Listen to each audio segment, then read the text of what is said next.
అరుణాచల శివ అరుణాచల శివ అరుణాచల శివ అరుణాచల అరుణాచలం. ఆ పేరు వింటేనే మనసులో ఏదో తెలియని ప్రశాంతత. కేవలం తలుచుకుంటే చాలు జన్మల పాపాలు పోతాయని భక్తుల ప్రగాఢ విశ్వాసం. ఆ పరమశివుడు అగ్ని రూపంలో కొలువైన మహా అద్భుత క్షేత్రం. మరి అలాంటి అరుణగిరి శిఖరంపై కృత్తికా నక్షత్రం రోజు వెలిగే ఆ మహాదీపాన్ని కల్లారా చూస్తే ఆ కర్మలన్నీ కాలి బూడిదైపోతాయని మీకు తెలుసా? ఇది కేవలం దీపం కాదు, సాక్షాత్తు ఆ శివయ్య జ్యోతి స్వరూపం. మనలో ఉండే అహంకారాన్ని కాల్చేసి అజ్ఞానమనే చీకటిని తొలగించి జ్ఞానాన్ని ప్రసాదించే ఒక దైవిక శక్తి.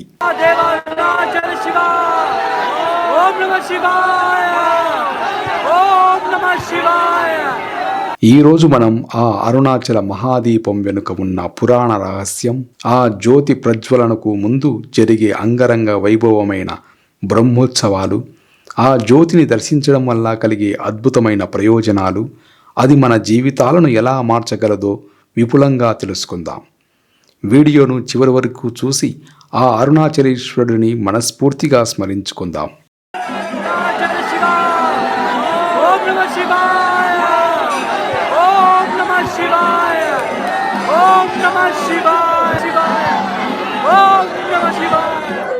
మన దేశంలో ఎన్నో గొప్ప పుణ్యక్షేత్రాలు ఉన్నాయి, కానీ అరుణాచలానికి ఒక ప్రత్యేక స్థానం ఉంది. కాశీకి వెళ్ళి కాశీలో మరణిస్తే ముక్తి లభిస్తుంది, కానీ అరుణాచలాన్ని స్మరిస్తే చాలు ఉన్న చోట నుండే ముక్తి లభిస్తుంది అంటారు. ఎందుకంటే మిగతా చోట్ల దేవుడు విగ్రహ రూపంలో ఉంటే ఇక్కడ ఆ కొండే సాక్షాత్తు శివలింగం. పంచభూత క్షేత్రాలలో ఇది అగ్నితత్వానికి ప్రతీకైన తేజోలింగ క్షేత్రం. పురాణాల ప్రకారం ఈ కొండ హిమాలయాల కన్నా ప్రాచీనమైనది. కృతాయుగంలో అగ్నిలా, త్రేతాయుగంలో మాణిక్యంలా, ద్వాపర యుగంలో బంగారంలా, ఇప్పుడు ఈ కలియుగంలో రాతి రూపంలో ఉందని స్కాంద పురాణం చెబుతుంది. రూపం మారినా శివ చైతన్యం ఎప్పటికీ శాశ్వతమే. భగవాన్ రమణ మహర్షి లాంటి ఎందరో మహనీయులు ఇక్కడే ఆత్మజ్ఞానాన్ని పొందారు. వారు చెప్పిన దాని ప్రకారం అరుణాచలం అనే పేరు ఒక మహామంత్రం లాంటిది. ఈ పర్వతం చుట్టూ ఉన్న శక్తివంతమైన వలయం మనసులోని చెడు ఆలోచనలను తొలగించి మనల్ని అంతర్ముఖులను చేస్తుందని నమ్మకం. అందుకే లక్షలాది మంది భక్తులు ఈ కొండ చుట్టూ 14 కిలోమీటర్లు గిరి ప్రదక్షిణ చేస్తారు. ఇది కేవలం నడక కాదు, తమ అహంకారాన్ని, కర్మలను ఆ శివయ్యకు అర్పించే ఒక యజ్ఞం లాంటిది. మరి ఇంత గొప్ప కొండ మీద ప్రతి ఏటా కృత్తికా నక్షత్రం రోజు ఆ మహాదీపాన్ని ఎందుకు వెలిగిస్తారు? దీని వెనుక మన అహంకారానికి ఒక గుణపాఠం నేర్పే పెద్ద కథ ఉంది. ఒకప్పుడు సృష్టికర్త బ్రహ్మకు, స్థితికారుడైన విష్ణువుకు మనలో ఎవరు గొప్ప అనే వాదన మొదలైంది. అది పెరిగి పెద్దదై లోకాలన్నీ గందరగోళంలో పడిపోతున్నప్పుడు వారిద్దరి మధ్య భూమి నుండి ఆకాశం వరకు ఒక భారీ జ్యోతిస్తంభం ప్రత్యక్షమైంది. దానికి ఆది అంతము లేదు. అప్పుడు ఆకాశవాణి ఇలా పలికింది: మీలో ఎవరైతే ఈ జ్యోతి యొక్క అంచుని, మొదలును కానీ చివరిని కానీ కనుక్కుంటారో వాళ్ళే గొప్పవారు అని.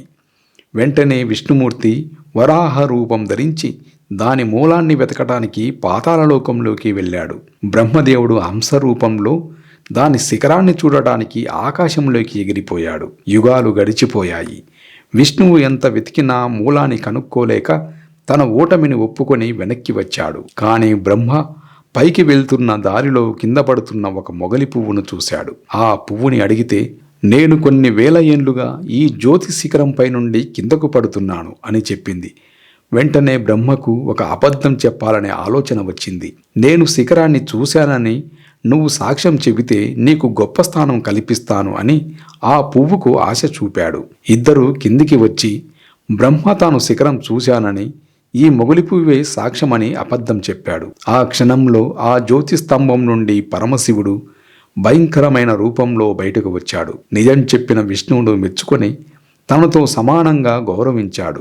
అబద్ధం చెప్పిన బ్రహ్మకు భూలోకంలో పూజలు లేకుండా శపించాడు. అందుకు సాక్ష్యం చెప్పిన మొగలి పువ్వును తన పూజకు పనికిరాకుండా చేశాడు. అప్పుడు బ్రహ్మ విష్ణువులు తమ తప్పు తెలుసుకొని శివుడిని శాంతించమని వేడుకున్నారు. వారి ప్రార్థనలకు కరిగిన శివుడు ఈ జ్యోతి స్తంభం ఈ అరుణాచలం అనే కొండ రూపంలో ఇక్కడే శాశ్వతంగా నిలిచి ఉంటుంది. ప్రతి ఏటా కార్తీక పౌర్ణమి నాడు కృత్తికా నక్షత్రం రోజు ఈ కొండపై నేను మహాదీపం రూపంలో దర్శనమిస్తాను. ఈ జ్యోతిని చూసిన వారి అహంకారము, పాపాలు నశిస్తాయని వరమిచ్చాడు. ఆనాటి నుండి ఆ మాటకు ప్రతీకగా ఈ మహాదీపోత్సవం జరుగుతుంది. ఈ పురాణ గాథకు సజీవ సాక్ష్యంగా, ఆ శివుడి మాటకు నిలువుటద్దంగా ప్రతి ఏటా కార్తీక మాసంలో అరుణాచలంలో మహాదీపోత్సవం అంగరంగ వైభవంగా జరుగుతుంది. ఇది కేవలం ఒక్కరోజు వేడుక కాదు. మహాదీపం వెలిగించడానికి 10 రోజుల ముందు నుంచే కార్తీక బ్రహ్మోత్సవాలు ప్రారంభమవుతాయి. ఈ 10 రోజులు అరుణాచలం మొత్తం పండుగ వాతావరణంలో మునిగిపోతుంది. ప్రతిరోజు ఉదయము మరియు రాత్రి వేళలో పంచమూర్తులైన వినాయకుడు, వల్లీ దేవసేన సమేత సుబ్రహ్మణ్యేశ్వరుడు, ఉన్నామలై అమ్మవారు, పరాశక్తి అమ్మవారితో కూడిన అరుణాచలేశ్వరుడు మరియు చండికేశ్వరుడు వివిధ వాహనాలపై మాడవీధుల్లో ఊరేగుతూ భక్తులకు దర్శనమిస్తారు. ఈ 10 రోజుల ఉత్సవాల గురించి ఇప్పుడు వివరంగా తెలుసుకుందాం.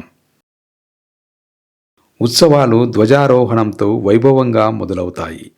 పవిత్రమైన ముహూర్తంలో ఆలయ ప్రధాన ధ్వజస్తంభంపై నందిముద్ర ఉన్న పతాకాన్ని ఎగరవేసి ఉత్సవాలకు దేవతలను ఆహ్వానిస్తారు. ఆ రోజు రాత్రి పంచమూర్తులు వెండి మూషిక, వెండి అధికార నంది, హంస, కల్పవృక్ష వాహనాలపై ఊరేగుతారు. 2వ రోజు ఉత్సవంలో స్వామివారు ఇంద్ర విమానంలో ఊరేగుతూ భక్తులకు కనువిందు చేస్తారు. 3వ రోజున దుష్ట శిక్షణకు, ధర్మరక్షణకు ప్రతీకగా నిలిచి సింహవాహనంపై స్వామివారు ఊరేగుతారు. 4వ రోజు కోరిన కోరికలు తీర్చే కామధేను వాహనం, కల్పవృక్ష వాహనాలపై అమ్మవారితో కలిసి స్వామివారు దర్శనమిస్తారు.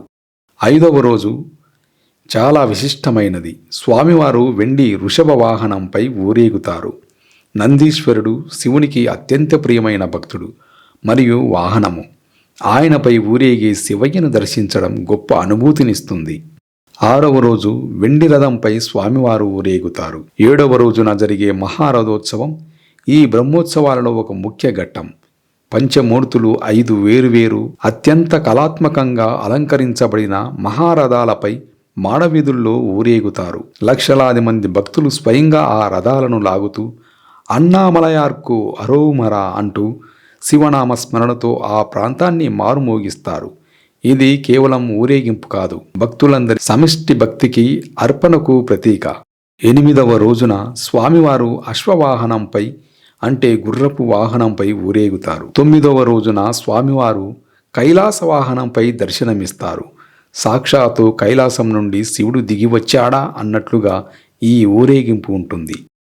ఇక అందరూ ఎదురు చూసే 10వ రోజు మహాదీపోత్సవం.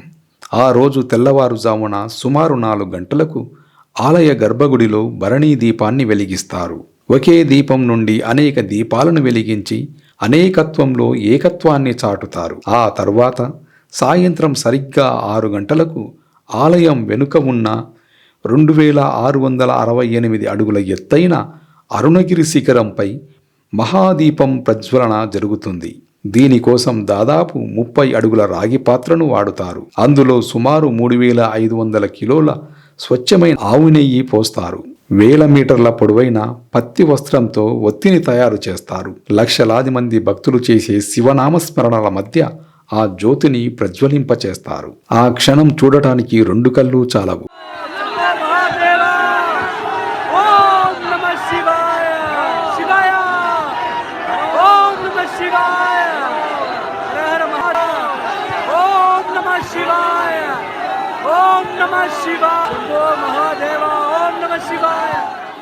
కొండపై వెలిగిన ఆ జ్యోతి చుట్టూ 30 కిలోమీటర్ల దూరం వరకు కనిపిస్తుంది. ఆ దీపం సుమారు 11 రోజుల పాటు దేదీప్యమానంగా వెలుగుతూనే ఉంటుంది. ఇది కేవలం వెలుగు కాదు, మన జీవితాల్లోని చీకట్లను పోగొట్టడానికి వచ్చిన శివుడి కరుణ అని భక్తులు నమ్ముతారు.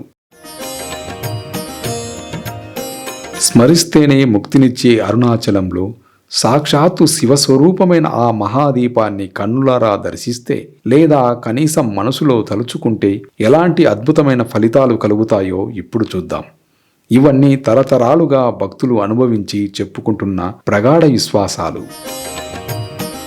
ఈ దీపదర్శనం యొక్క ముఖ్య ఫలం కర్మనాశనం అని నమ్ముతారు. జ్ఞానమనే అగ్ని అన్ని కర్మలను కాల్చేస్తుందని భగవద్గీత చెబుతుంది.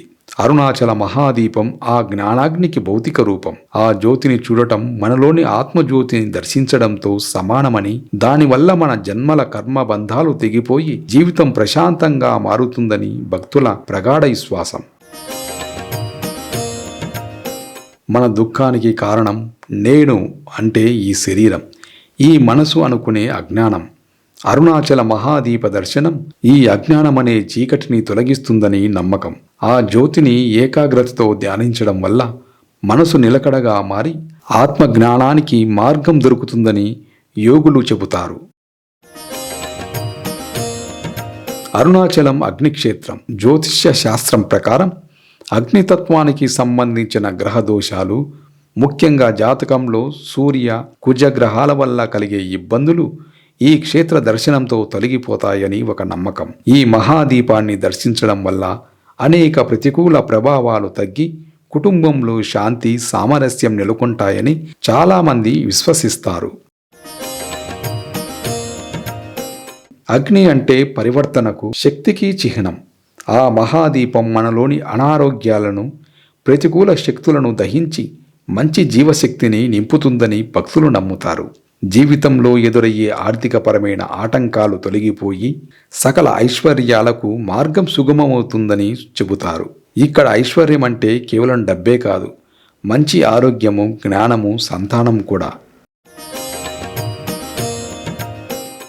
స్మరణాత్ అరుణాచలే అన్నట్లు తలచినంతని ముక్తినిచ్చే క్షేత్రంలో శివుని జ్యోతి స్వరూపాన్ని చూడటం మోక్ష మార్గంలో ఒక ముందడుగు వేయడం లాంటిదని పురాణాలు చెబుతున్నాయి.